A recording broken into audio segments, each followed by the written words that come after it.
So that led to the first time that you took heroin? Heroin, yeah. Look, I can't say I wouldn't have got there if that hadn't have happened. I'm sure I would have found my way there. It would have been some other circumstance, some other catalyst, but that was the catalyst that caused me to use heroin for the first time, and that began a 20-year cycle of use and abuse. Well, so what did life look like for you in your late teens when you were taking heroin? It was chaos. It was me running riots, doing what I wanted when I wanted, stealing, dealing drugs to get my next hit. No consequences of my actions. I didn't feel like I didn't care about what I did because I didn't care about the consequences. Mm. I was constantly getting pulled in by the police. I was constantly getting charged. I was constantly going to in and out of Rangeview and Longmore, which were our detention centres back then. I don't think they're around anymore, either of those places. And then the Banksia Hill, constantly in and out of detention centres and jails. It was hectic. It was just chaos. But they're consequences in their own sense. Did you just not give a shit? No, I went in, did my time, came out, did the same thing again. Kept using? Like, yeah, kept using, kept committing crimes. Just a vicious cycle. As we know, our addiction leads to jails, institutions, and death.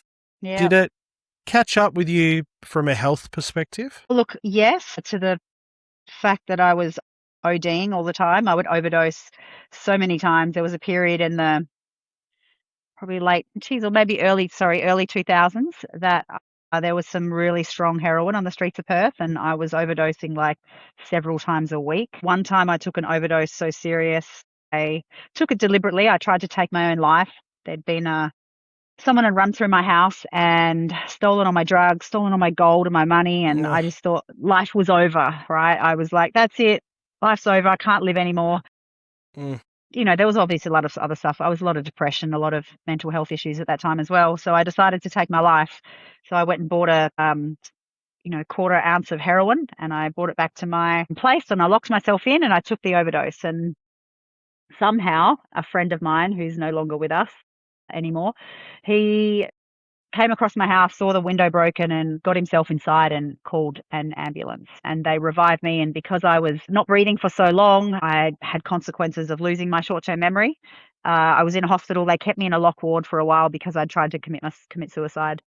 And I would ask everyone the same question. Apparently, I can't remember, but I would ask everyone the same thing. Where am I? Where are my clothes? Where's my gold?